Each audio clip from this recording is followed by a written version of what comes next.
마이크론이 호실적을 발표했지만 시장의 기대치에는 미치지 못했고 시장은 엔비디아의 주주총회를 기다렸지만 별 임팩트 있는 내용은 없던 것으로 풀이가 되고 있습니다.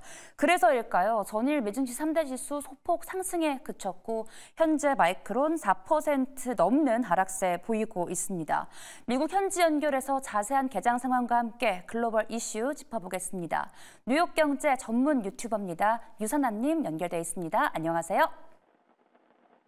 네, 안녕하십니까. 네, 좋은 아침입니다. 오늘 개장 전에 정말 다양한 경제 지표들이 발표가 됐습니다. 이 스케줄 브리핑과 함께요. 견조한 지표들임에도 불구하고 왜 채권 금리가 하락하고 있는지 함께 설명 부탁드릴게요. 네, 일단 오늘 여러 가지 지표들이 나왔는데요. 일단 오늘 나온 지표들 하나씩 짚고 넘어가겠습니다. 자, 일단 오늘 실업수당 청구 건수가 나왔습니다. 일단 실업수당 청구 건수는 신규 실업수당 청구 건수와 연속 실업수당 청구 건수가 있는데요. 여기에서 문제는 신규 실업수당 청구 건수는 일단 예상치보다 잘 나와주면서 예상치를 하회했는데요. 간단하게 정리하면 해고되는 사람은 예상보다 적었지만 문제가 됐던 건 연속 실업수당 청구 건수입니다. 연속 실업수당 청구 건수라는 건 결국 사람들이 얼마나 고용이 안 되느냐를 알려주는 지표다 보니까 이게 2021년 이후 최고치를 기록을 하고 있는데 이 소식으로 인해서 전체적으로 현재 경제가 식어가고 일자리를 찾는 게 어려워지고 있다는 지표가 나오게 되면서 채권 금리가 급락을 했고요. 또한 이런 부분뿐만이 아니라 내구재 수주가 오늘 나왔는데 내구재 수주는 예상치보다 잘 나왔지만 근원 내구재 수주가 예상치보다 하회를 했습니다. 또한 이 근원 내구재 수주 중에는 얼마나 현재 기업들이 자신들의 컴퓨터나 여러 인프라를 교체하는지에 대한 비용이 포함되어 있는데요. 이 비용이 갑작스럽게 많이 떨어졌습니다. 그로 인해서 현재 기업들이 투자를 자제하고 있다는 사실을 알려주면서 채권이 현재 금리가 떨어지는데 기여를 하게 됐고요. 이것뿐만이 아니라 오늘 나온 지표들을 보시게 되면은요. 오늘 GDP도 나왔는데 예상치와 비슷한 1.4% 예상치를 소폭 상회하는 수준에서 나왔고요. 그리고 나머지 오늘 나올 지표들은 잠정 주택 매매 그리고 7년물 국채 입찰 그리고 난 이후에 바이든과 트럼프 대통령의 회담이 전체적인 토론이 있을 예정입니다. 네, 현재 미국채 10년물 금리 0.7%, 2년물 금리는 0.6% 하락세에 보이고 있습니다. 그리고 블룸버그 통신에 따르면요, 스페이스X가 이 공개 매수를 통해서 내부자 주식을 매각할 예정이라는데 이 매각 가격에 대해서도 이야기가 많습니다. 내용 짚어주시겠어요? 네, 현재 블룸버그 통신을 통해서 현재 여러 소식들이 보도가 됐는데요.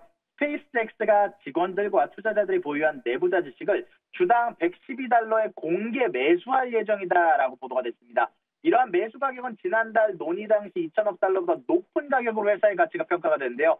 약 100억 달러 정도 높아진 100억 달러 수준으로 보는 것을 의미한다라고 가격에 따르면 전달됐고요. 앞서 스페이스X 같은 경우는 지난해 12월 공개 매수 당시에는 기업 가치가 약 1.800억 달러로 평가됐는데 현재 이번에 산정된 기업 가치는 틱톡보다는 적지만 민간 기업으로는 역대 최고다라는 평가가 나오게 됐습니다. 네, 이어서 양호한 실적에도 불구하고 시장은 정말 요즘에 데이터에 기민하게 반응을 하고 있습니다. 현재 마이크론 4% 넘게 빠지고 있는데 어떤 실적의 세부적인 내용에서 시장이 이렇게 실망한 걸까요? 네, 일단 마이크론 같은 경우는 매출과 EPS, 가이던스 세 가지가 다 잘 나왔습니다. 예상치였던 월가의 애널리스트보다 잘 나왔는데 문제가 됐던 거는 일단 운영현금 흐름이 예상치를 못 뛰어넘으면서 운영현금이 예상치를 아주 크게 하회를 했고요. 그로 인해서 현재 수율에 대한 의문성이 여러 애널리스트 사이에서 보도가 되고 있는 상황입니다. 실제로 어제 어닝콜 도중에서 수율에 대한 질문이 나왔는데 그 수율에 대한 질문을 제대로 답하지 못하면서 회피하는 모습을 보였고요. 다만 이런 부분들 관련해서 2025년 들어가면서 수율과 마진율 모든 것이 개선될 것임을 얘기를 하면서 가이던스 관련해서 훨씬 더 좋은 소식을 기대하는 부분을 만들기는 했지만 여러모로 마이크론의 기대감이 선반영이 너무나 높았다 보니까 어제 당시에는 마이너스 10%까지 갔다가 그래도 어닝콜이 나온 이후에 마이너스 5%까지 급락한 모습이 보여지게 됐습니다. 네, 어떻게 보면 수율이 가장 중요한 문제인데 거기에서 답변을 피했다니 이렇게 좀 시장이 기민하게 반응을 하는 것 같습니다. 또 이어서 현지 시간 26일이죠. 미국의 대형 은행들이 연준의 스트레스 테스트를 통과를 했습니다. 혹시요, 이 테스트 내용에서 좀 부진했던 파트가 있었을까요? 네, 일단 스트레스 테스트는 일단 연준에서 발표하는 과연 은행들이 경기 침체에서 버틸 수 있을까 한 가상 시나리오 테스트인데요. 일단 모든 31개 은행 통과했다라는 소식이 어제 전달이 되긴 했지만 은행들 주가는 조금 장외에서 떨어지는 모습이 보였습니다.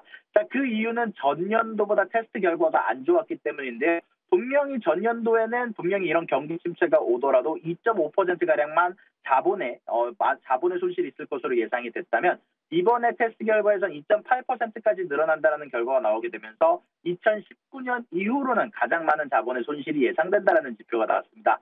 참고로 이 가상 시나리오에서는 주택가격의 폭락, 주택가격의 36% 급락, 상업용 부동산의 40%가량 급락, 그리고 공실률의 20% 이상 상승이 포함된 시나리오인데요. 2008년에 리만 브라더스급 사태에도 불구하고 일단 중요한 건 은행이 그런 사태에 버틸 수 있도록 설계가 되어 있다는 게 현재 시장에서 가장 중요한 포인트로 보고 있고요. 그럼에도 불구하고 은행주들이 하락한 것은 결국 그래도 전년도보다는 안 좋아졌다는 의미가 포함이 되면서 전체적으로 상업용 부동산의 대출 그리고 상업용 전체적인 기관들에 대한 대출이 예전 같지 않다. 그리고 신용카드 가용량이 늘어나게 되면서 만약에 경기 침체가 왔을 때 갚지 못하는 사람들이 늘어날 것이다라는 의미에서 약 7천억 달러에 해당한 손실이 날 것으로 현재 평가가 되게 되면서 스트레스 테스트 이후에 현재 여러 가지 주가의 흐름이 있는 상황입니다.